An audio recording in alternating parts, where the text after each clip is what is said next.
할렐루야. 네, 감사합니다. 우리 가브리엘 중창단의 아름다운 찬양 감사합니다. 찬양의 가사 내용처럼 오늘 우리 각자 안에 예수 그리스도가 다 살아계셔서 우리의 삶을 주관하시는 그런 축복이 있으시길 주의 이름으로 축원하겠습니다. 오늘 저는 사도행전 9장 3절에서 19절 말씀을 통해서 바울에게 나타나신 하나님이란 제목으로 잠시 은혜를 나누겠습니다. 바울에게 나타나신 하나님. 제가 몇 주 전부터 이 수요 예배 때 한 2번 정도 이 같은 주제로 설교를 했습니다. 그 주제가 뭐냐면요, 이 하나님의 현현에 대해서예요. 그래서 1월 27일 날 우리와 항상 함께 하시는 하나님이란 제목으로 시작했죠. 그래서 아브라함과 이삭과 야곱 등등 이런 구약에 하나님께서 직접 나타나신 그런 모습에 대해서 말씀을 나눴고요. 그 다음에 이어서 2월 3일 수요 예배 때 선지자들에게 나타나신 하나님이란 제목으로 또 말씀 전했습니다. 그때는 이사야, 다니엘, 그리고 에스겔 선지자, 그리고 또 사도 요한의 계시록에 이렇게 나타나신 하나님에 대해서 살펴봤는데요. 오늘은 제목대로 바울에게 나타나신 하나님에 대해서 살펴보도록 하겠습니다. 근데 이 바울에게 나타나신 하나님의 모습은 이사야 선지자에게 나타나신 하나님, 또 다니엘에게, 그 다음에 에스겔에게 나타나신 하나님의 모습이 다 공통으로 다 종합적으로 이렇게 갖춰졌습니다. 그러니까 이 뜻은 뭐냐면 구약에서 묘사하고 있는 하나님의 모습은 모두가 다 예수 그리스도 한 분을 증거하고 있다는 거예요. 그러니까 예수님 안에서 그게 다 이루어졌다는 것이죠. 그래서 바울에게 나타나신 하나님은 어떤 하나님이신지 한번 살펴보도록 하겠습니다. 첫 번째는 인성과 신성을 가지고 계신 하나님입니다.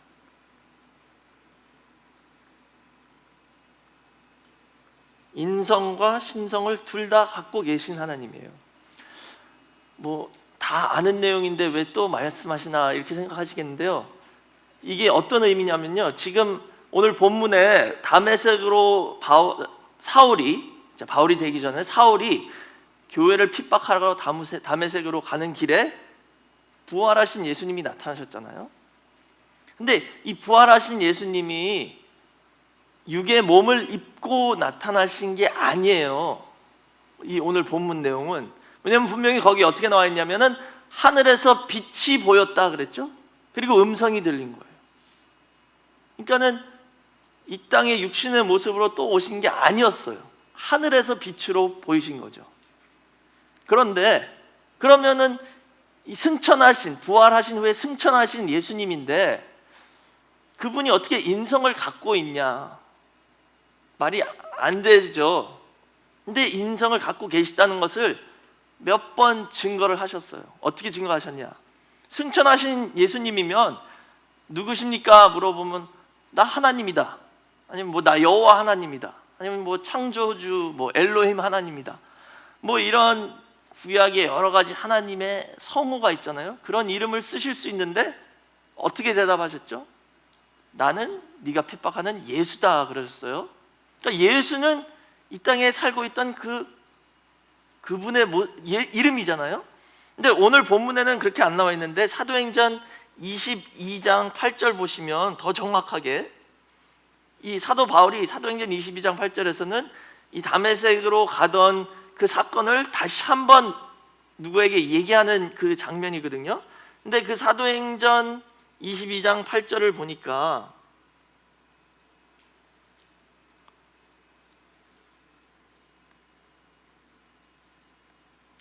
뭐라고 하셨어요? 내가 대답하되 주여 니시니까 하니 가라사대 나는 네가 핍박하는 나사렛 예수다라고 말씀하셨어요. 더 정확하게 나사렛 예수다 그랬어요. 나사렛 예수라는 게 무슨 의미예요? 예를 들자면 오늘날 말하면 힉스빌에 사는 박종서다 이런 식이에요. 아니면 서울의 오리동 사는 박종서다 이렇게 말씀하신 거예요. 그러니까 아주 이 땅 차원에서 얘기하시는 거예요. 하늘에서 승천하신 지금 예수님이 나 나사렛 예수야. 이 뜻은 뭐냐면 지금 당신의 인성을 강조하고 계시다는 겁니다. 부활해서 승천하신 예수님인데. 또 거기서 끝나는 게 아닙니다. 또 하나 증거가 있는데요. 사도행전 26장에 또 그 왕들, 임금들 앞에서 사도 바울이 그 자기가 처음 예수님을 만난 다메섹 도상에서 예수님 만난 내용을 또 한 번 언급하거든요. 그래서 이 스토리가 3번 나와요. 사도행전 9장, 22장, 26장에 똑같은 내용이 나오는데 조금씩 디테일이 틀리죠. 근데 사도행전 26장 14절에서는 뭐라고 그러냐면 우리가 땅에 엎드려짐에 내가 소리를 들으니 뭐라고 그래요? 히브리 방언으로 이르되 사울아 사울아 네가 어찌하여 나를 핍박하느냐 그랬죠? 지금 예수님이 하신 말씀이에요. 승천하신 예수님이 하늘에서 빛으로 나타나셔서 사울에게 얘기하셨는데 어느 나라 말로 말씀하셨대요? 히브리 방언으로. 근데 이 히브리 방언이라는 뜻이 무슨 원어를 보면 뭐냐면요, 히브리 방언은 그 당시에는 아람어예요. 아람어. 그래서 그 당시에는 아람어가 거의 공통어로 사용됐어요. 그 지방에서는. 그리고 학자들, 제사장들은 히브리어를 썼고 성경을 읽을 때는 히브리어로 읽었어요. 예수님도 성경을 읽으셨잖아요. 그러니까 히브리어로 학교에서는 배우셨는지 어떻게든지 히브리어로 읽으셨어요. 근데 일상생활할 때 대화는 아람어로 해요. 근데 그 히브리어 방언, 여기서 방언은 뭐냐면 예수님이 갈릴리 나사렛 출신이잖아요. 그 북쪽 그 갈릴리 지방의 사투리 아람어를 쓰셨다는 거예요. 그러니까 한국으로 말하면 전라도 사투리, 경상도 사투리, 아니면 저희 어머니는 황해도 북한 사투리 말로 쓰셨다는 거예요. 그러니까 이 뜻은 뭐냐면은요, 딱 들으면 저거 예수님이다 딱 알 수 있었다는 거예요. 그 말투가 정확하게 예수님이 평상시에 쓰시던 사투리를 그대로 하늘에서부터 음성으로 들려주셨다는 겁니다. 그러니까는 그 예수님이에요. 나사렛 예수님, 인성을 갖고 계신 예수님이 지금 하늘에서 빛으로 나타나셔서 음성으로 들려주셨다는 뜻입니다.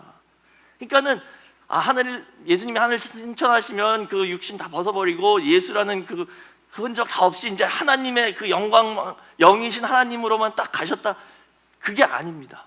하늘에서도 그 인성을 그대로 갖고 계시다는 거예요. 몸이 없더라도. 그래서 우리는 예수 그리스도를 믿고 구원을 얻는다는 겁니다. 그냥 멀리 막연한 영이신 하나님 믿는 게 아니에요. 이 땅에 오셔서 십자가에 돌아가신 그 예수님, 우리와 함께 동거동락 하셨던 그 예수님을 믿어야지 구원을 얻는다는 거예요. 그래서 사도 바울은 그 예수님을 만났어요.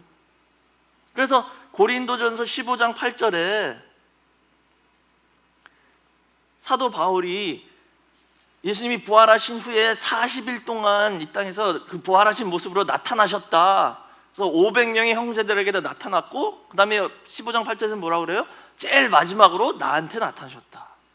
그 예수님이 나타나셨다는 거예요. 부활하신 예수님이. 그러니까는 인성과 신성을 하늘에서도 그대로 갖고 계시다는 거예요. 참 신기하죠. 그런 하나님이 바울에게 나타나셨습니다. 그 다음에 두 번째로는 바울에게 이사야에게 나타나신 하나님이 이사야에게 그대로 또 나타나셨어요.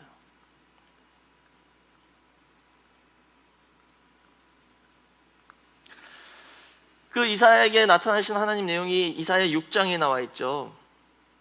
이사야 6장에 하나님께서 나타나셔서 이사야를 선지자로 부르셨습니다. 그래서 소명을 주셨어요.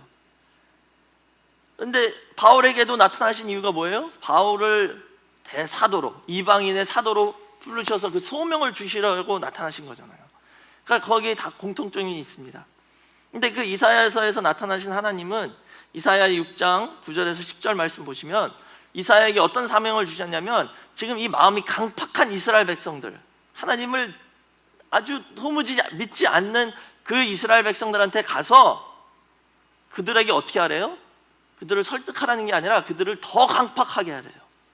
그래서 여호와께서 가라사대 가서 이 백성에게 이르기를 너희가 듣기는 들어도 깨닫지 못할 것이요 보기는 보아도 알지 못하리라. 이 백성의 마음으로 둔하게 하며 그 귀가 막히고 눈이 감기게 하라. 심판의 말씀을 전하라는 거예요. 너희들 들어도 깨닫지 못하고 하나님을 봐도 못 알아보고 마음이 완전히 닫힐 거다. 이런 심판의 말씀을 전하라고 이사야에게 이런 사명을 주셨습니다. 그러면서 이사야 6장 13절에 뭐라고 하셨냐면 그렇지만 그 중에 아주 소수 남은 자가 있을 거다. 그 남은 자는 말씀을 듣고 깨닫고 믿을 것이다. 이 말씀을 이사야 선지자에게 주셨어요.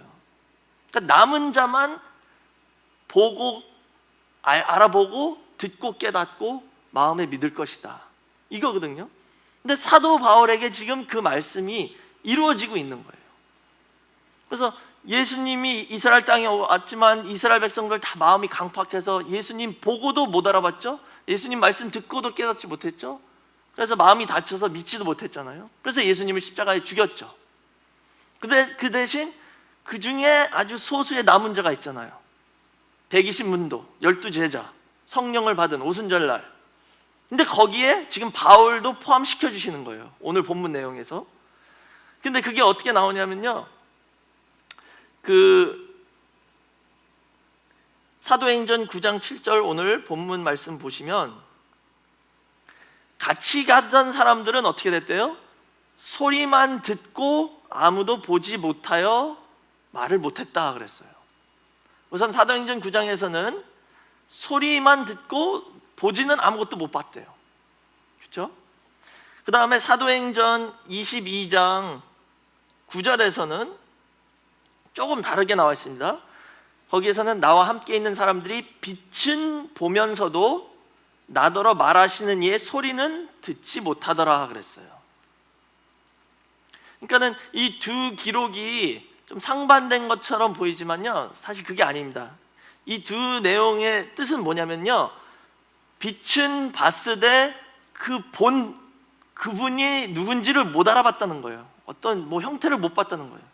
그 정체는 모르고 그냥 빛만 봤다는 것이죠. 그 다음에 무슨 소리는 듣기는 들었는데 그 소리의 내용의 뜻을 이해는 못했다는 뜻입니다.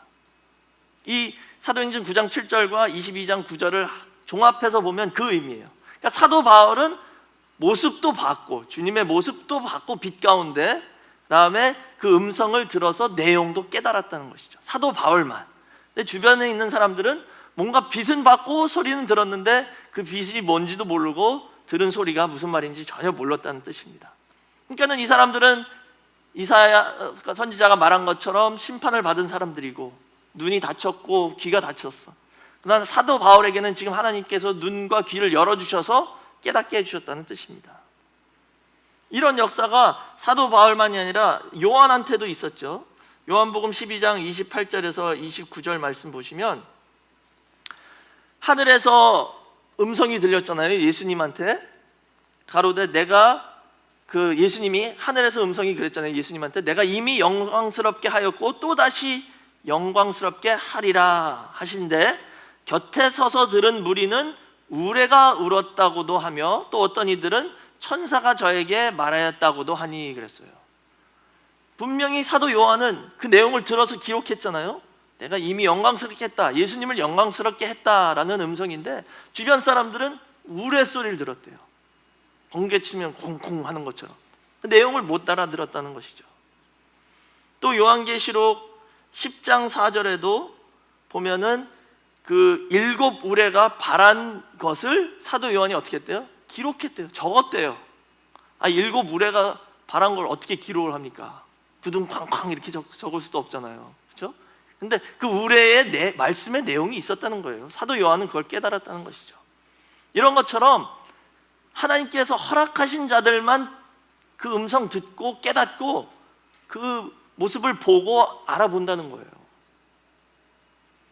그래서 마음을 닫고 귀를 닫고 눈을 닫은 결과 어떻게 했어요? 예수님을 십자가에 못 박혀 죽었잖아요.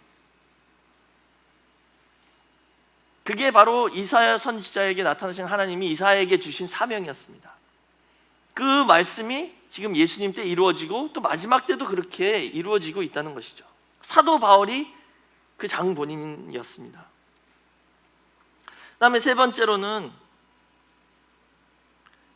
다니엘에게 나타나신 하나님이 사도 바울에게도 나타나셨다는 것이죠. 다니엘에게는 한 번만이 아니죠. 다니엘 10장에 대해서 저희가 지난번에는 말씀드렸는데요. 오늘은 다니엘 7장 13절에서 14절의 내용을 말씀드리겠습니다.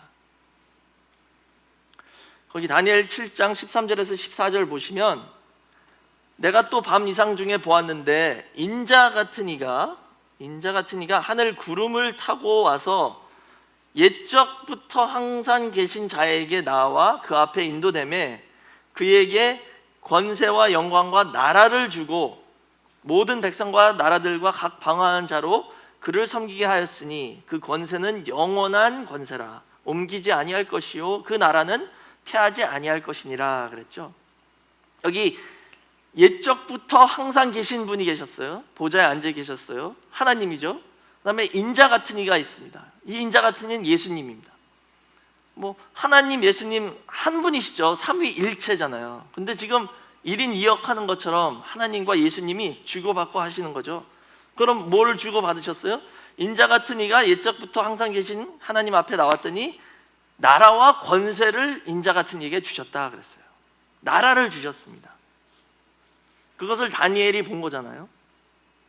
그런데 그 다음에 한 18절 가니까 지극히 높으신 자의 성도들이 나라를 얻으리니 그 누림이 영원하고 영원하고 영원하리라 그랬어요. 분명히 14절에서는 인자 같은 이에게 나라를 주셨다 그랬는데 여기서는 성도들이 나라를 받았다 그랬어요. 그래서 이 맥락에서 사도 바울은 지금 다메섹에서 가는 길에서 예수님을 만나면서 같은 내용을 깨닫게 된 것이죠. 그게 뭐냐 하면 교회와 하나이신, 성도들과 하나이신 하나님을 만났다는 거예요. 교회와 하나이신 하나님. 따로가 아닙니다. 예수님과 교회, 예수님과 그들의 백성들, 예수님과 성도는 하나라는 거예요. 한 몸. 그래서 인자 같은 이가 나라를 받았는데 성도가 받았대요. 왜냐하면 하나니까. 근데 사도 바울에게는 어떻게 그게 나타났냐 하면은 사도행전 9장 4절 말씀 보니까 사도행전 9장 4절에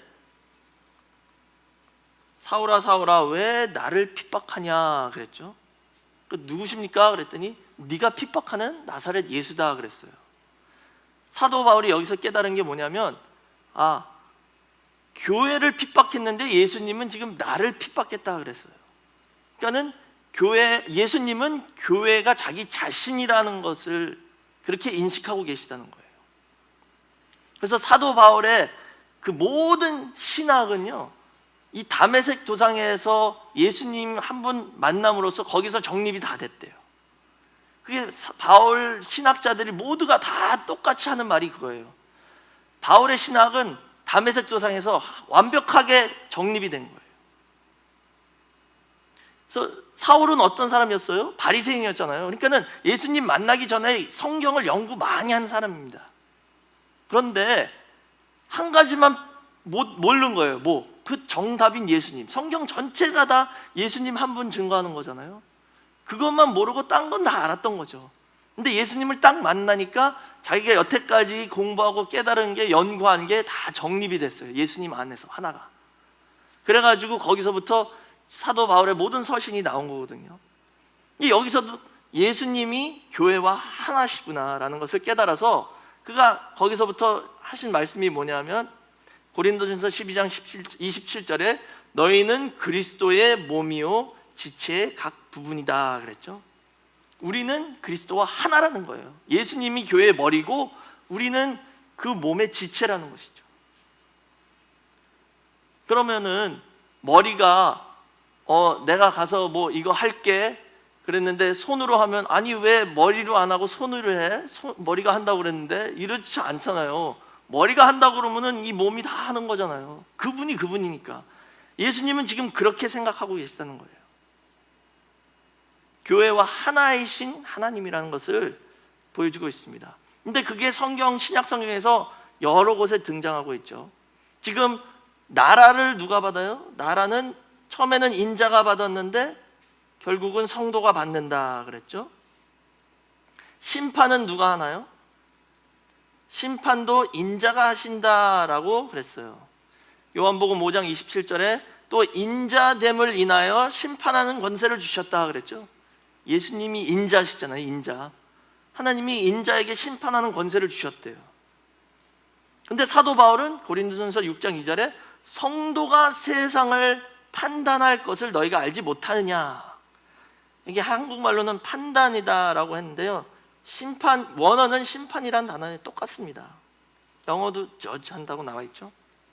성도가 세상을 심판할 거래요. 마지막 때 분명히 인자가 심판하신다 그랬는데 사도 바울은 성도가 심판한다 그랬어요. 하나라는 것이죠. 왜? 교회 안에 계신 예수님이, 교회의 머리 되신 예수님이 교회를 통해서 심판을 하시겠다는 거예요.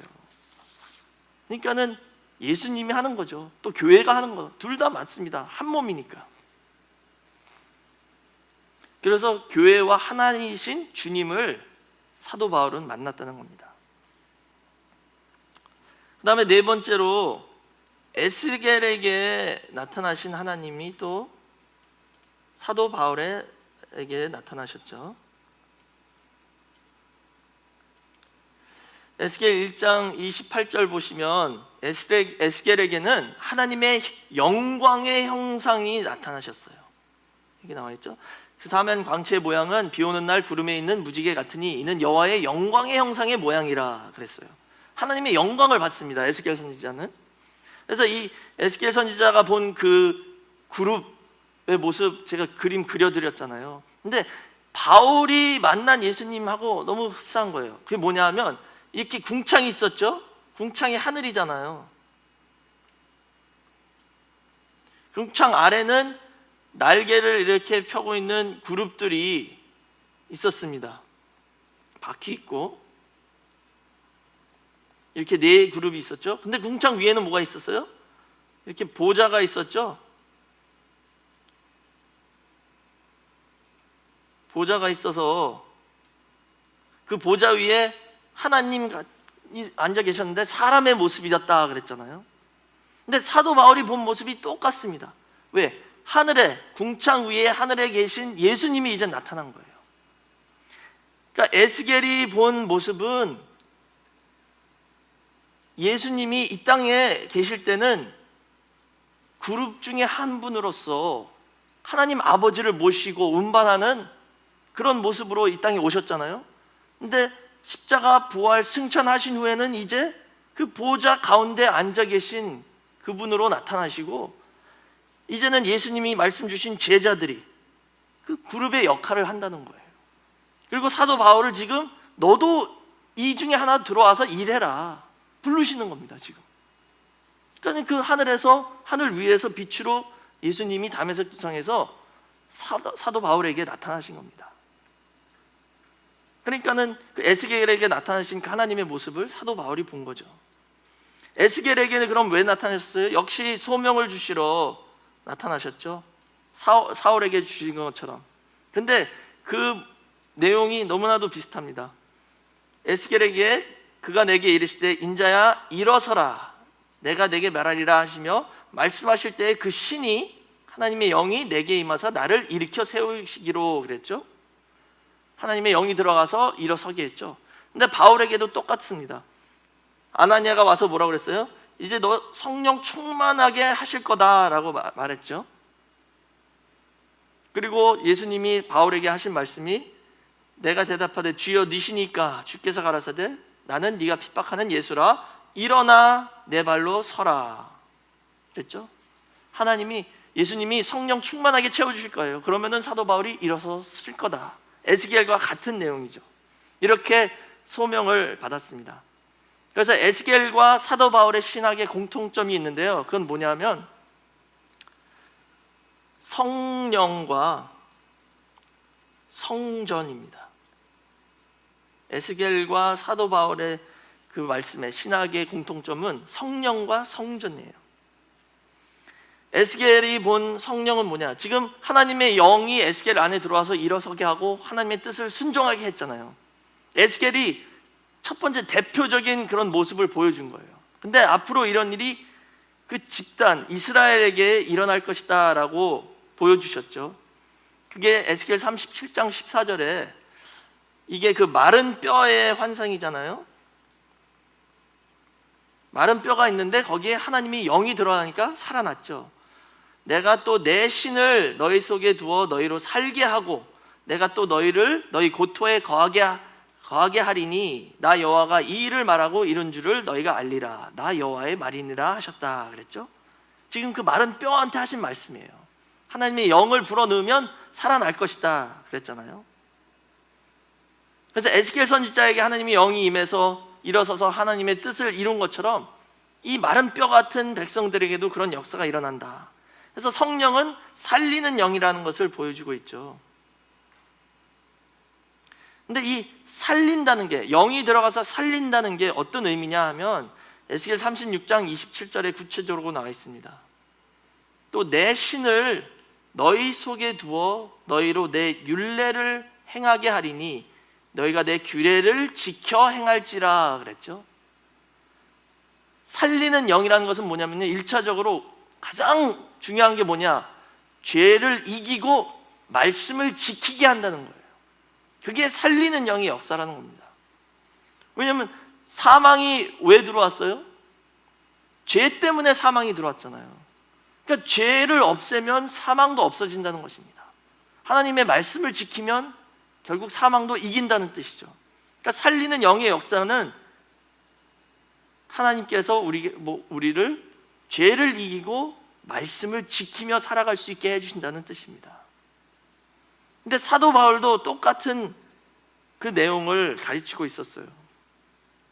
그래서 에스겔 선지자는 결국 하나님의 영이 임해서 이렇게 살릴 것인데 그 살림을 받은 백성들이 뭐냐? 그분들이 바로 에스겔 성전이다라는 것을 증거하고 있는 겁니다.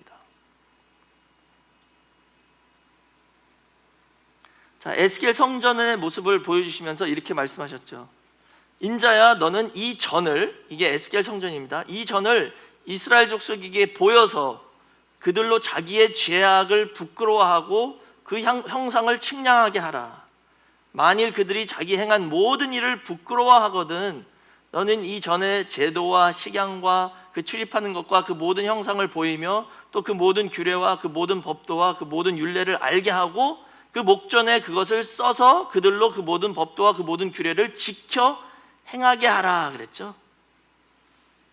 자, 보세요. 에스겔 성전의 모습을, 그 청사진을, 그 형태를 보이고 그 다음에 어떻게 하래요? 그것을 지켜 행하게 하라 그랬어요. 여기 지금 한국어 성경에 번역이 잘못되어 있는 게요, 이 법도라고 나와 있잖아요. 이게 쭈라트라는 단어인데요, 이게 법도라는 뜻이 아니라 여기 식양이라는 뜻이에요. 영어로는 디자인이라고 나와 있잖아요. 디자인 또는 폼, 형태, 모습, 그런 뜻입니다. 그러니까 이 지켜 행하라라고 나와 있으니까 이게 잘못된 거다 그래서 이렇게 번역을 한 거예요, 법도로. 근데 그 뜻이 아닙니다. 성전은 뭐예요? 성전은, 에스겔 성전은 하나님 말씀을 지키는 백성들이 모여져서 이루어오는 성전이 바로 에스겔 성전이라는 거예요. 벽돌을 쌓아가지고 짓는 성전이 아니라 하나님 말씀을 지키는 성전들을 쌓아서 짓는 성전이 에스겔 성전이라는 것입니다. 지금 그것을 에스겔 선지자가 말씀하고 있는데 사도 바울도 똑같이 말씀하고 있어요.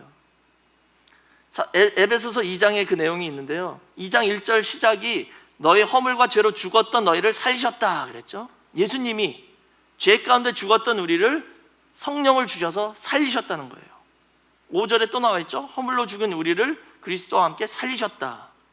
근데 그 2장의 이제 결론 끝부분에 가서는 뭐라고 나와 있냐면요, 20절에서 22절에 너희는 지금 살림을 받은 너희예요. 너희는 사도들과 선지자들의 터 위에 세우심을 입은 자라. 그리스도 예수께서 친히 모퉁이 돌이 되셨느니라.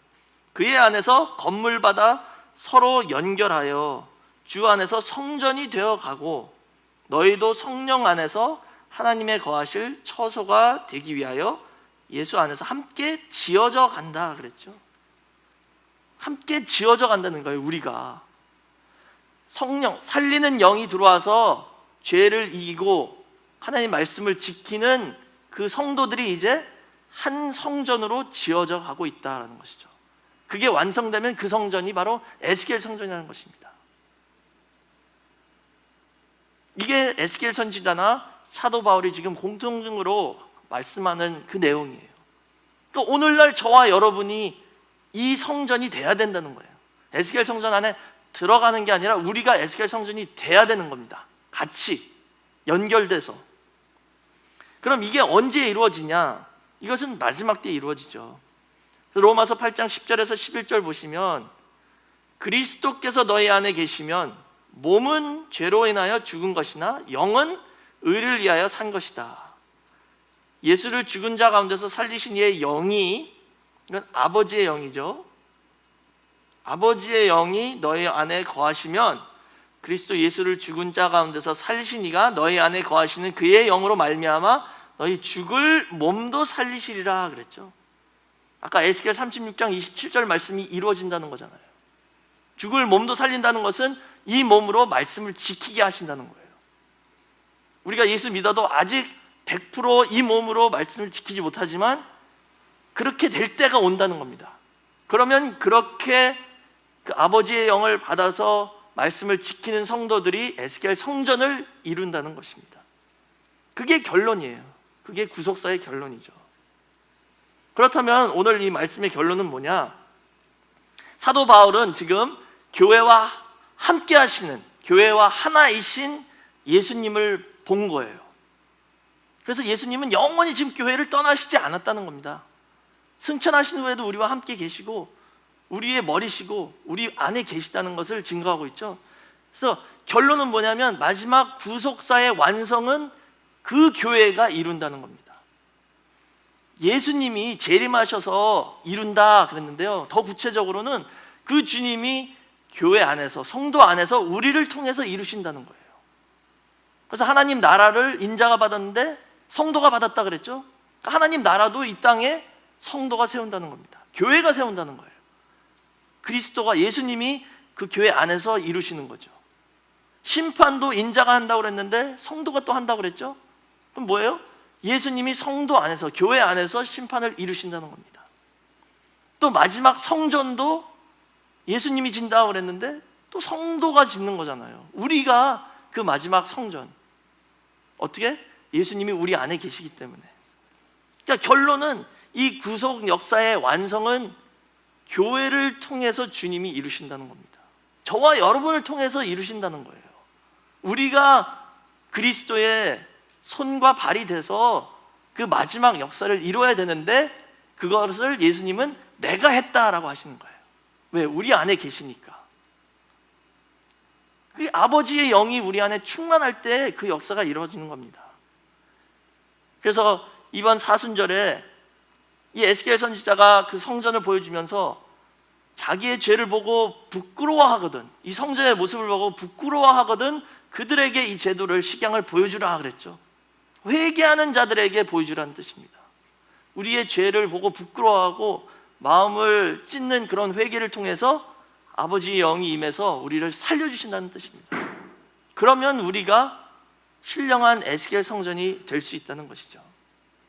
그래서 이번 사순절에 온전한 회개를 이루셔서 다 아버지의 영으로 충만함을 받으셔서 우리가 이 마지막 때의 구속 역사를 완성해 나가는 저와 여러분 모두가 되시길 주 이름으로 축원하겠습니다. 기도하겠습니다. 사랑과 은혜가 충만하신 아버지, 감사합니다. 오늘 사도 바울에게 나타나신 그 주님의 모습을 통하여 이 마지막 때에 저희와 늘 함께 하시는 하나님 아버지를 만날 수 있게 허락해 주심을 진심으로 감사드립니다. 지금도 우리의 육의 눈에는 보이지 않지만 우리 앞에서, 우리 곁에서, 또 우리 안에서 역사하시는 하나님을 볼 수 있는 믿음의 눈을 뜰 수 있게 허락하여 주시고, 그 믿음으로 진정한 회개를 이루어 아버지의 영으로 충만히 체험을 받아 이 마지막 때 신령한 에스겔 성전이 되고, 이 마지막 때의 구속 역사를 완성하는 우리 늘푸림교회 모든 성도가 될 수 있도록 인도하여 주시옵소서. 가정마다 하나님 아버지의 영으로 충만히 채워주셔서 모든 어둠을 다 물리쳐 주시고 살리는 영의 역사 있게 허락하여 주시며, 말씀과 은혜가 충만해서 기도할 때마다 응답이 있게 허락하여 주시고, 소원하는 모든 뜻이 이루어지는 축복 허락하여 주시옵소서. 지금까지 지켜주신 은혜에 감사하는 마음으로 이 시간에 헌물을 드립니다. 바치는 손길 다 기억하여 주시고 천천만만배로 갚아주시며, 감사하는 마음으로 드릴 때에 이 헌물이 저희에게 큰 축복으로 다시 되돌아오는 귀한 역사가 있게 허락하여 주시옵소서. 저희가 간구하지 못한 것까지도 다 이미 아시고 응답해 주실 것을 믿고 감사드리며 예수님의 이름으로 간절히 기도드렸사옵나이다. 아멘. 하나님께 영광의 박수 올립니다.